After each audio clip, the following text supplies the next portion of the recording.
It's hard to do ministry when we have no vision, and it's hard to create a vision when we don't know what we need to be doing. So today, I'm going to share with you some things that definitely tap into my heart because it's me. I'm going to give you a looking glass into my soul a little bit today. And it might not be comfortable for some of you. And my slides, just a heads up. My slides, they're quotations from the poetry of my youth, which would be rap songs.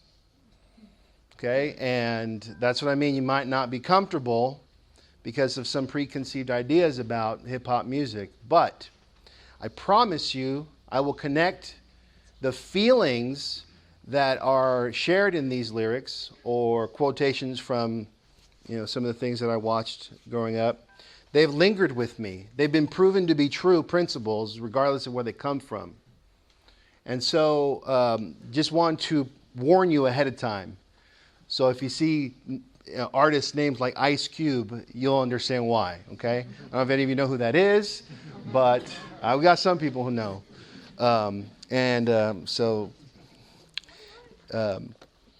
Let's get started. Hello, I'm Jovan, and I used to be a gangbanger. But now I'm a grateful disciple of Jesus Christ. I've been so since 1996, December 1996. So I'm looking at over 20 years now as a Christian. It has not been easy.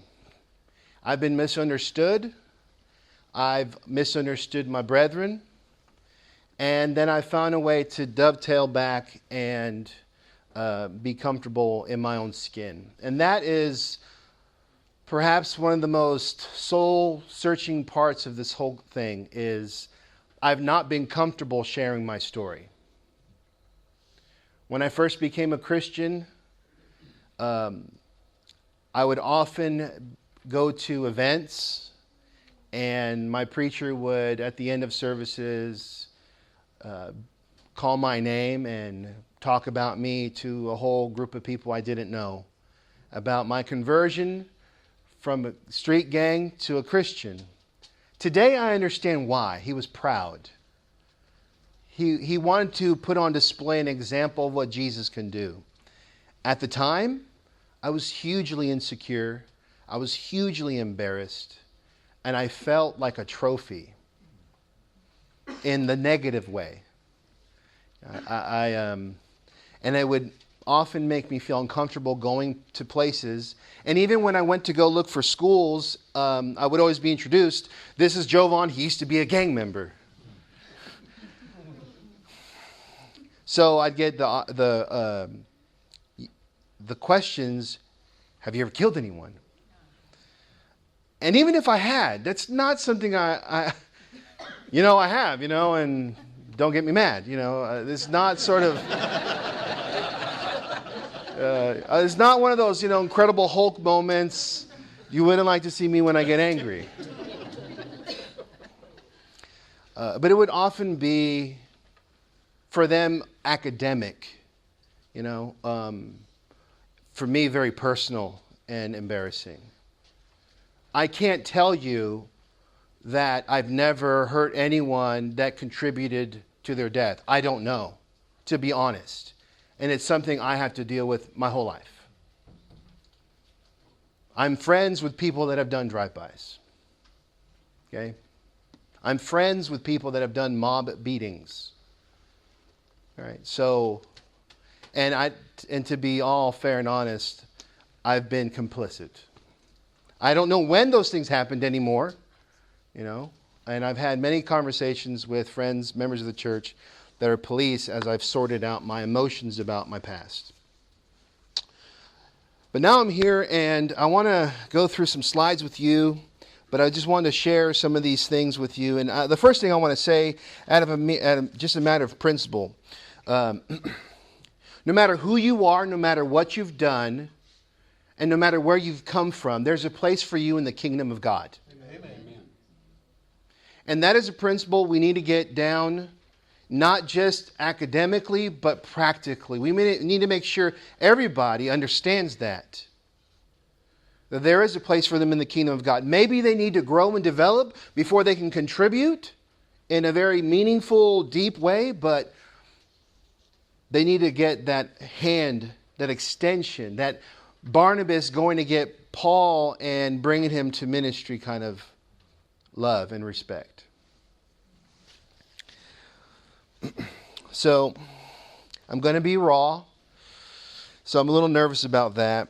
I don't think I'll cry, but if I do, it'll be okay.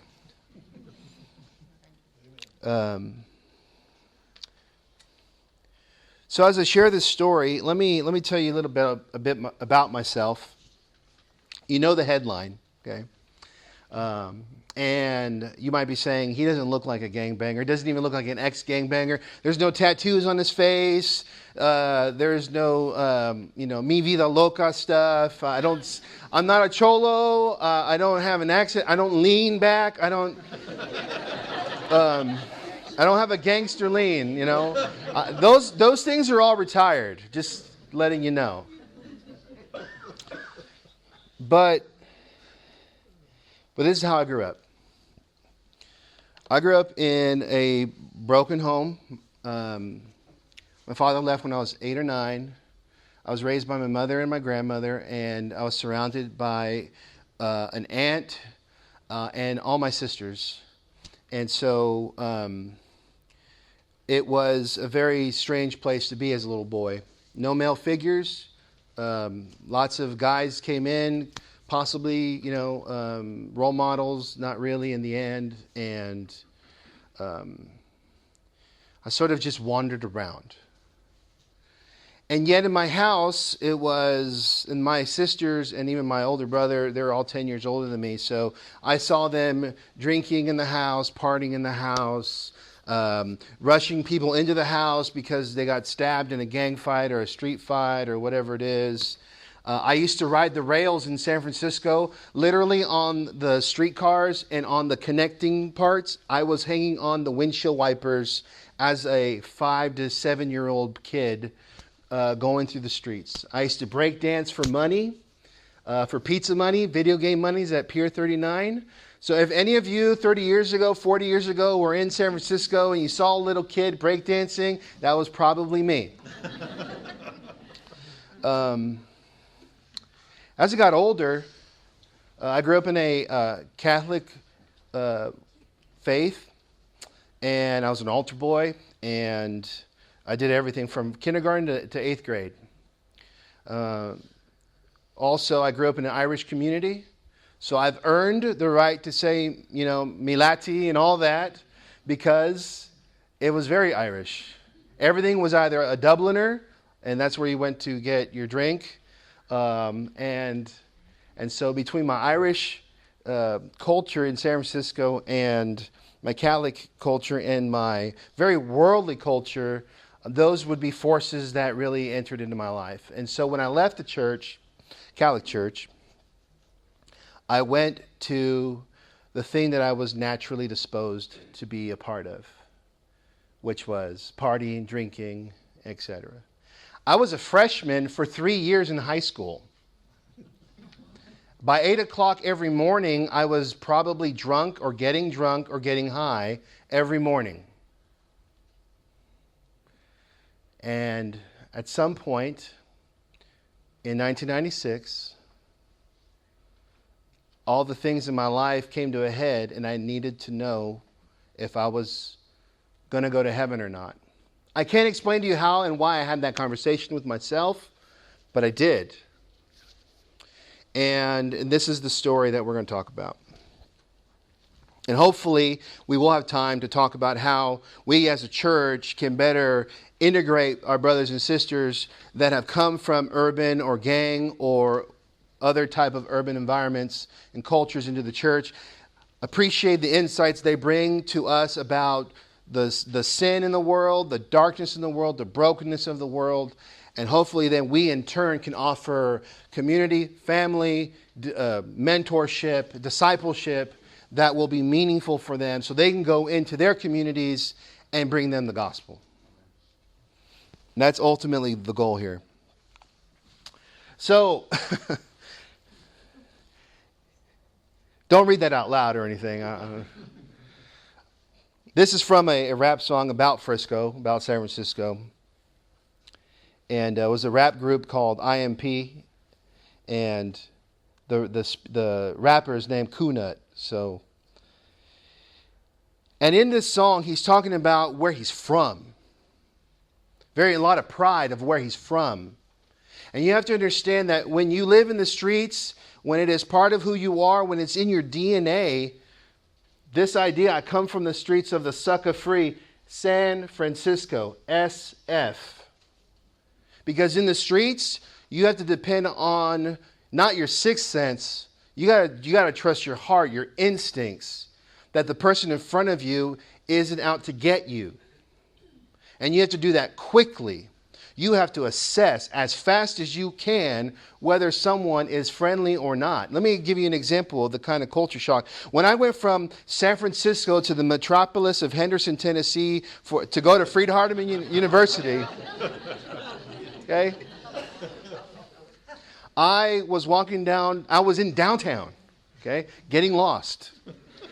And people had said, "Good morning. How you doing?" And to me, that was red flags. I'm not going to trust someone who's smiling at me. They're smiling at you because they're going to get something from you. So that was some of my culture shock. And then the driving, when we drive through the small lanes and, people would do the little one finger salute. And I go, I knew about one finger salutes, but they were not that kind, I'm just telling you, a different world, right? I come from the streets where you have to depend on your own. And if you make friends, it's because you've spilt blood with them or you've done, bad things together. We might say dirt together. And so you build a bond out of darkness. And this is where I'm from. And coming to church, a lot of people didn't understand that. We think, you come out of sin, you became a Christian, and therefore some things we expect to be happening, right? Make better decisions. I don't even know how to make a good decision. How am I going to make better ones? So this taps into that. Some other things I want to say here is I come from the Mission neighborhood of San Francisco. That's where this mural is from. You can't see it. It's a mural. The Mission District used to be full of murals and art, and Hispanic art in particular. A lot of social justice art. Schools like, the big schools like Berkeley and all them, they go to this neighborhood and they look at all the art. I used to have uncles their images were painted into these murals because they worked on some social justice issues for Latinos, especially in education, where they celebrate local people. We'll look at that in just a second. Here it is, Brighter. These are the regular buses. I used to rip the cords off the electrical buses so the buses would lose power, so we can jump into the bus and beat people up we knew were on there.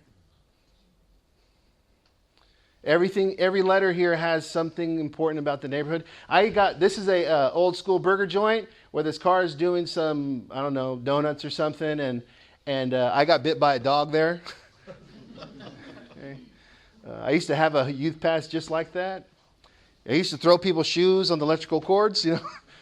This is the Mission High. I went there. It's in front of Mission Dolores Park. Famous people like Carlos Santana came out of this park. I got to meet him. My grandma used to beat him with a broom. Get out of the way, Carlitos. You're making noise, I used to play soccer here. That's where I practiced. I trained with a ex-El Salvadorian soccer Olympian. This is where my uncles went to school. And this is where they fought for education for Latinos.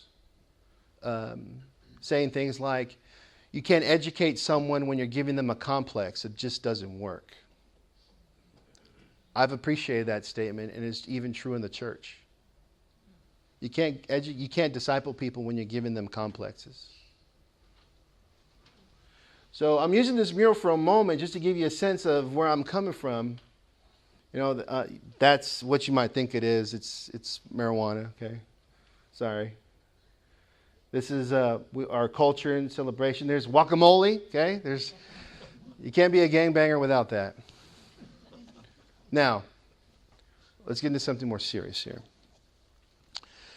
This just represents just about every corner in my neighborhood. We visualize the things around us. We took what was inside and we expressed it. And as a Christian now for 20 years, I've had a hard time expressing what I'm trying to tell you right now. I've had a hard time to paint a picture of what it is like to be a gang member who becomes a Christian and who needs a lot of help. Because we come from broken homes. But here's the thing. As society has gone on these last 20 years, statistics are coming in. Every home is broken now, just about. Every family is dealing with blended families, multiple parents, being raised by grandparents. Drug abuse is rampant. Meth is killing tons of people. And we are now left in a society very similar to the one I grew up in. But now I feel we're behind the ball. So, lots of things to laugh at and enjoy, but this is a real picture of reality. This is a ladies' shelter. You can see we designed and put a lot. I didn't do it, but we put murals on everything.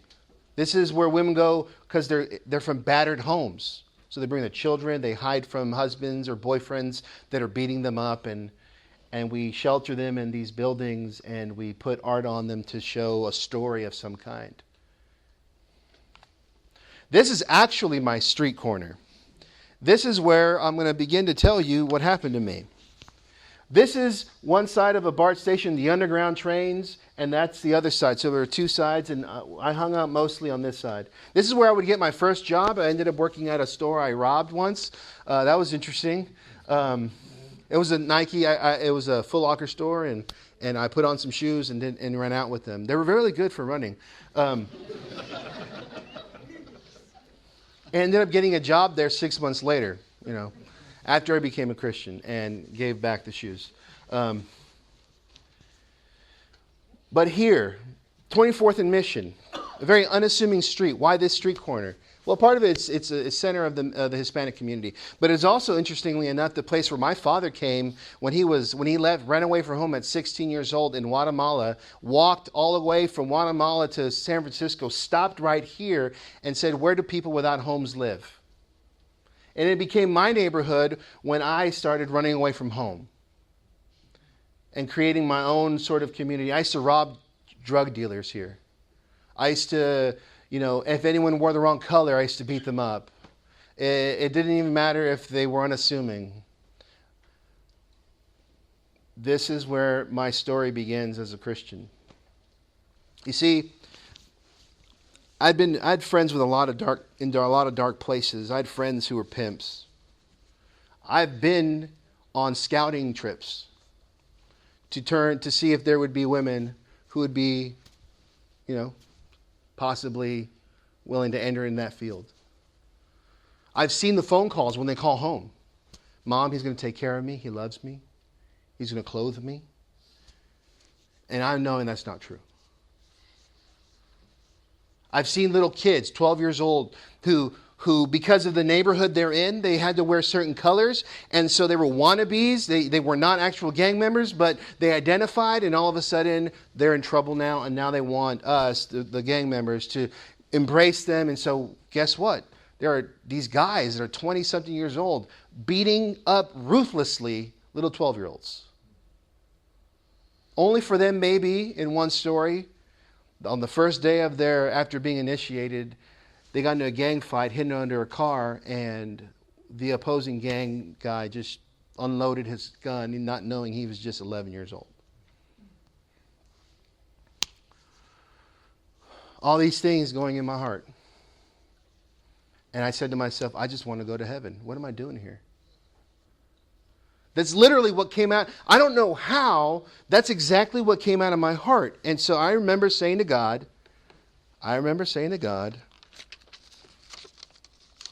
that. I said, I don't know how to say this, God, but can you meet me halfway?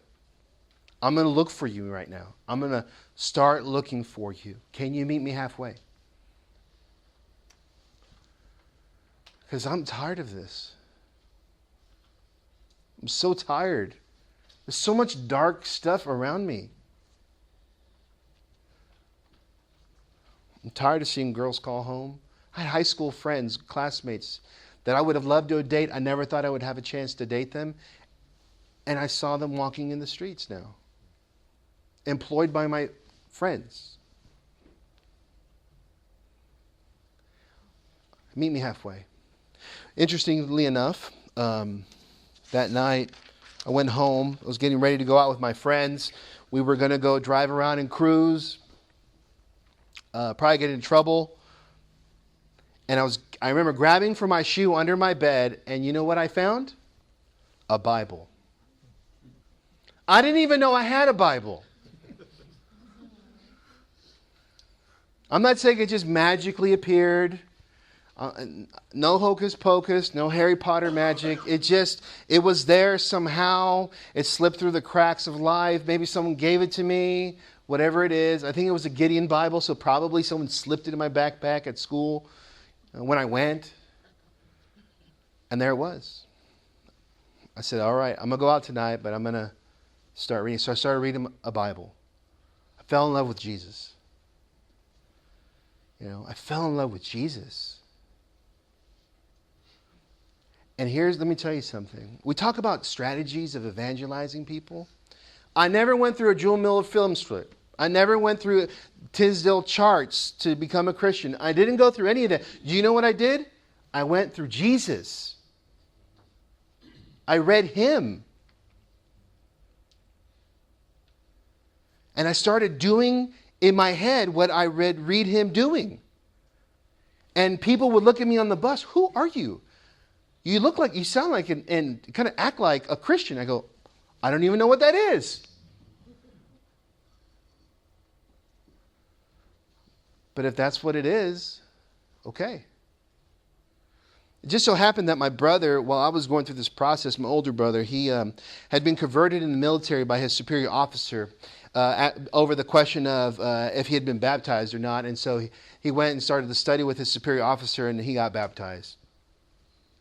And he came to me and says, Jovan, I found the church. I said, I thought he was talking about cathedrals and buildings because I had not thought that the people of the church were the church. I said, whatever. We're surrounded by cathedrals. You found the church. Hurrah, great. Hooray, you're not blind, right? He said, no, the church you can read about in the Bible. What was I doing? I was reading the Bible. I was reading Jesus. I was reading the book of Acts. I said, well, I'm interested in that. That's what I'm doing right now. And in 2 months, he baptized me. Again, I never even walked into a church building. Not once. I'm completely converted from the New Testament. So I believe this.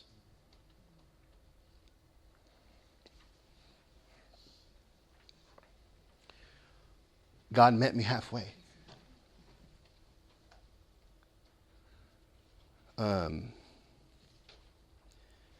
I believe He's willing and ready and is already meeting people halfway. I don't think I'm unique in that regard. But I'm telling you, He's working in this world through His Word, through His people. But we need to be His people to do that work. So He met me halfway. This is me breakdancing for money. Okay, this is Pier 39, Fisherman's Wharf in San Francisco.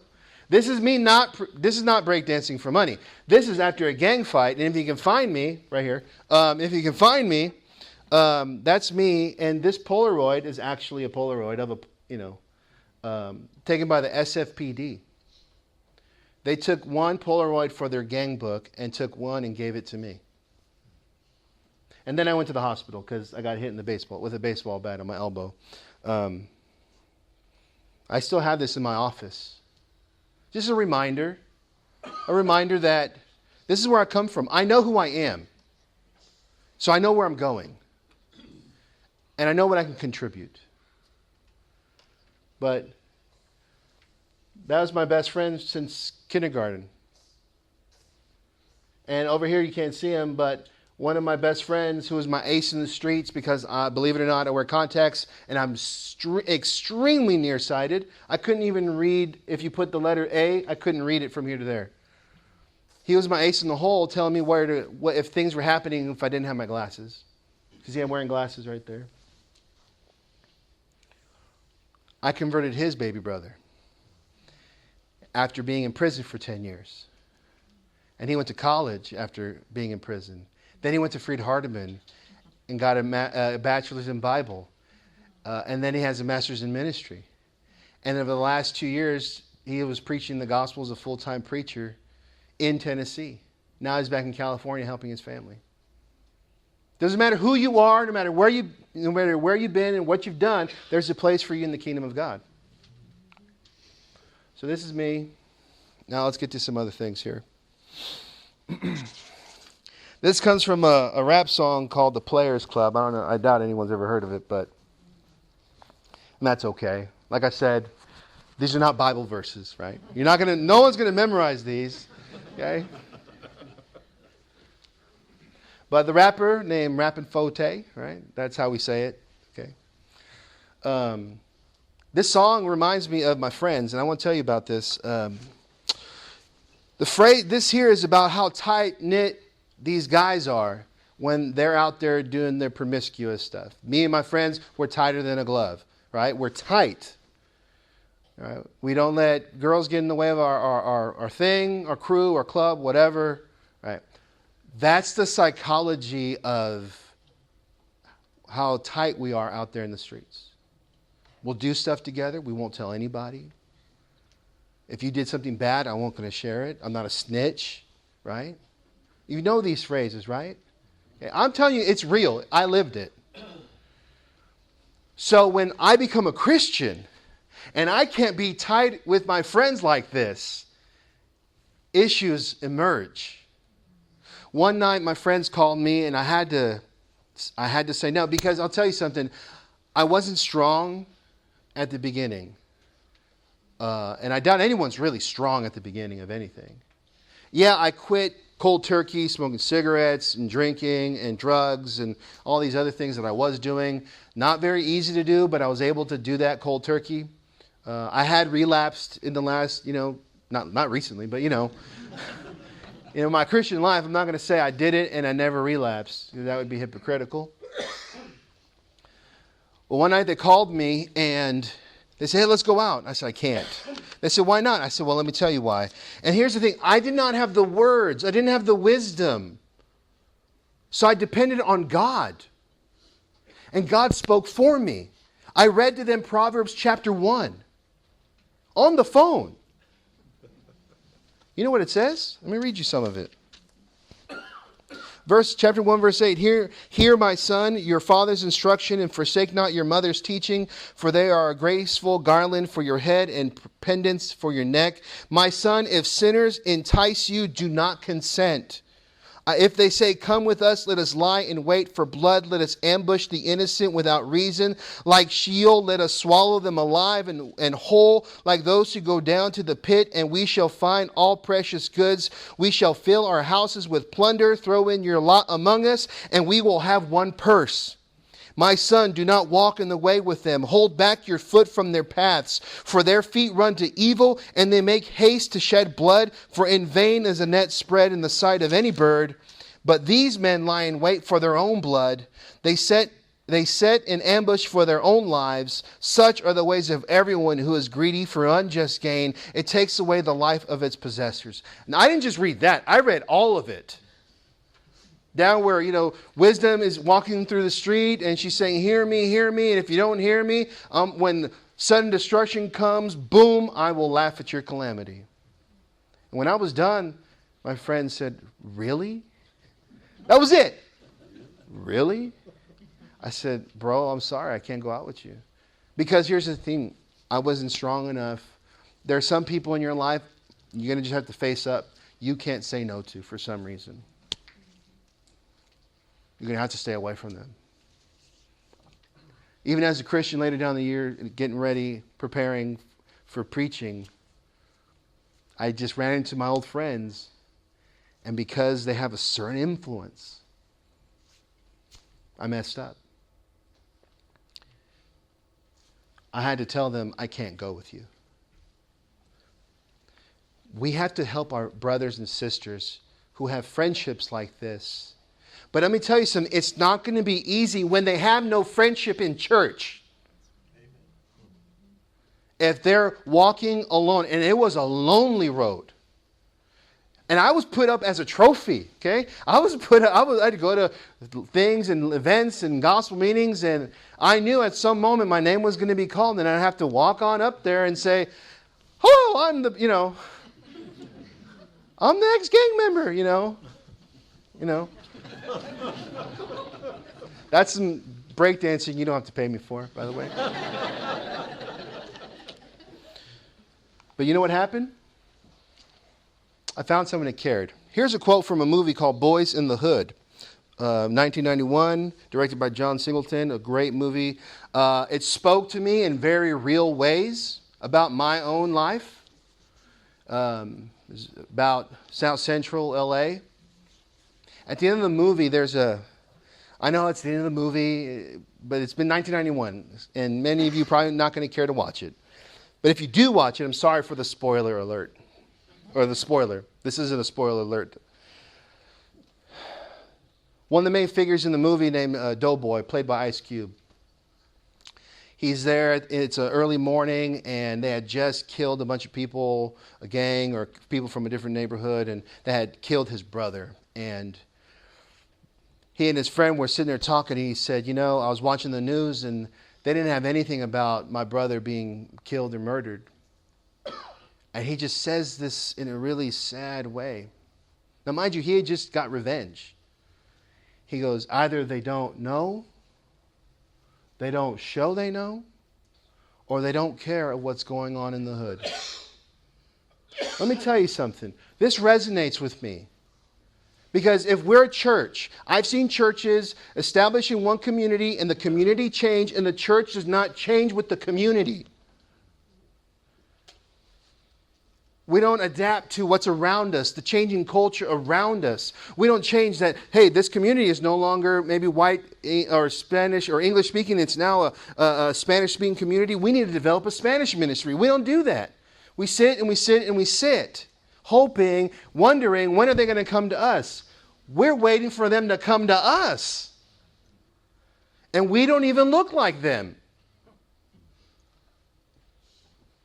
See, when I was a young Christian and going into my our youth group, if you can call it a youth group, we didn't really have like a lot of youth. It was like me, maybe two other people, and a couple other Hispanic kids. They said, oh, look, you're Hispanic and they're Hispanic. You guys should have a lot in common.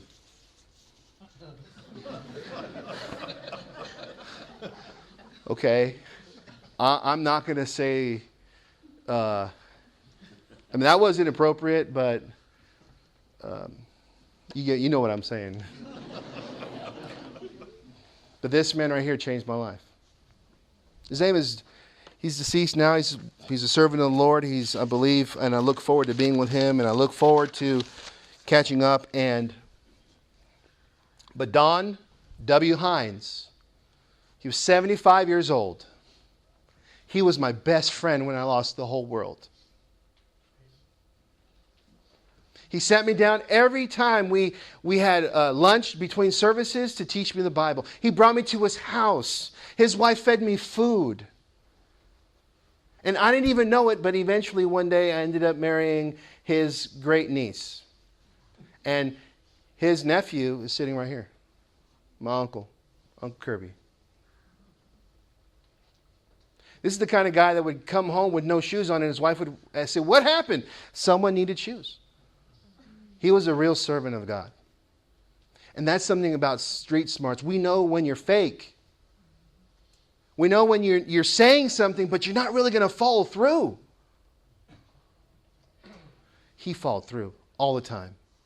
And when I messed up, he forgave me. He was just patient with me. By the way, he was a mentor to, I don't know if you ever heard of Wayne Jackson. That was one of his teachers in Bible school. I was 17 years old and he was a 75-year-old man, and he took invested time. He showed me he knew my problems. He didn't understand them directly, but he knew. He also showed me care. He showed me that he knew my problems were real beyond his understanding, but he was going to ride with me. Brethren, that's one thing I'll tell you. If you want to help someone coming out of the streets, you need to ride with them. Jump in their car, be the passenger with them, and just love them as they're trying to figure things out. This right here, this is one of my key points here. Comes from a song by Cypress Hill. I don't want to give you the title because it's rather inappropriate. But in this part of the song, he says, how do you know where I'm at when you haven't been where I've been? He goes on to say, you're out there on a hill in your home. I'm out here in the streets risking my dome. So how can someone who's out there understand me? Like I said, we have to stop waiting for people to come to us. We have to learn how to bridge the gap into their communities and learn how to talk, just be there for them. You don't have to identify with everything they're going through. You don't have to even share the same culture. Don Hines didn't share my culture. He came over during the Dust Bowl days to California, riding in a car that had no flooring. Him and his brothers could have slipped right out of the back seat and fallen right out. He was a farmer in the Central Valley who became a preacher, who first became a soldier, then became a preacher. He didn't understand me. He chose to try to understand me. And he loved me despite being able to not control my behaviors. He didn't have to control me. He never made me feel insecure about who I was. He called me out when he thought I was in sin. He called me out when he thought I needed corrections. He was bold, okay? But he was so loving. You know, when someone who's earned your trust and someone you know that really cares comes and tells you, I'm going to tell you the truth and you're not going to like it, you need to change, you're more willing to hear them out. Because they've lived with you. They've bled for you. They shared with you.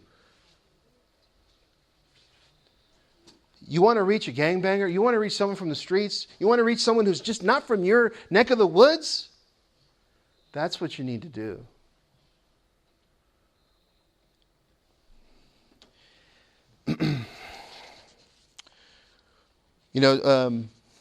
One last thing.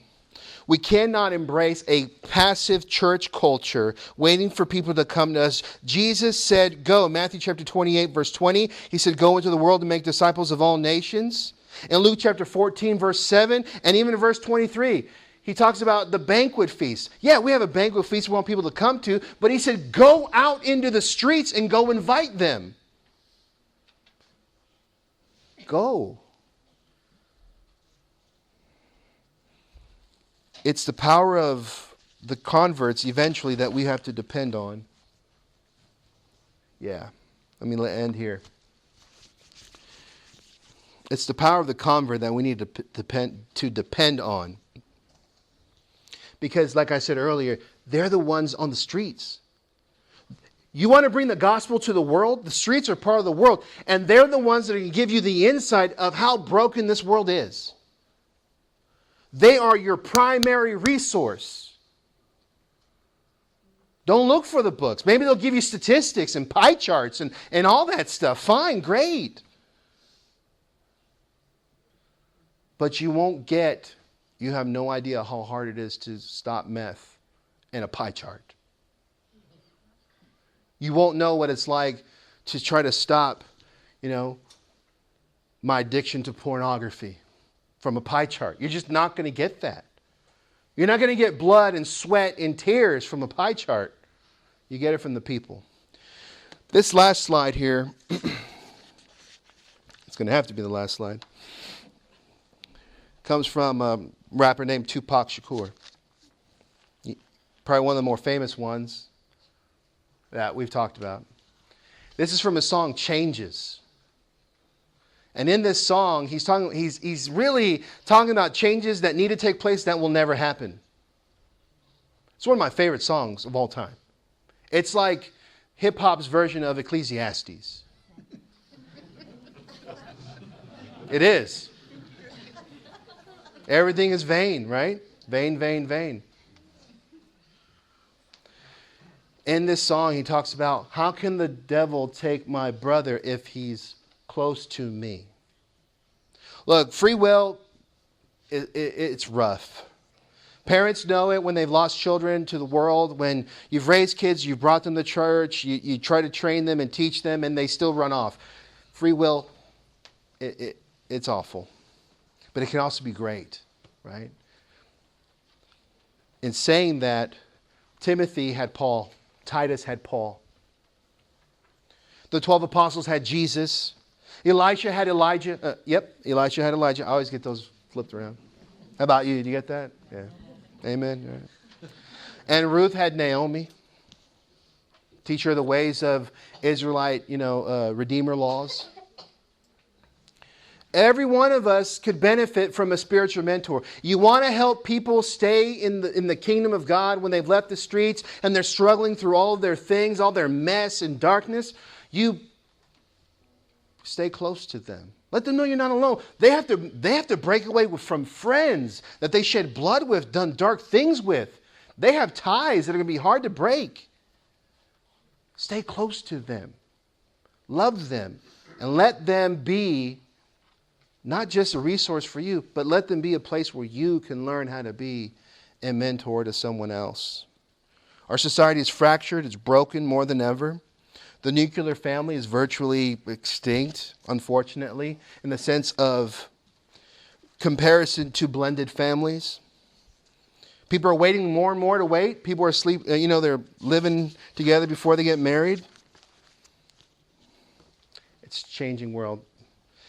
I don't have time to talk about this part. It's something I'd like maybe to do some back and forth stuff, but I'll just close with this. We need to take Paul's words seriously from 1 Corinthians 9:15-23, that we need to give up our own individual freedoms, the things that we think we are owed, and learn to give them up in order to become all things to all people, that we might just win one person. Look, I'm just one person of all my friends that became a Christian. And one person took care of me, trained me, and because of that, I wanted to be a preacher. Now I'm preaching. I preached at 2 different churches. I've helped people come out of prison and become Christians, and they decided to be preachers on their own. I did not force them. And they're contributing. What if we did more of that? Brethren, what if we did more of that? We need more Don Hineses, and I know we do have them here.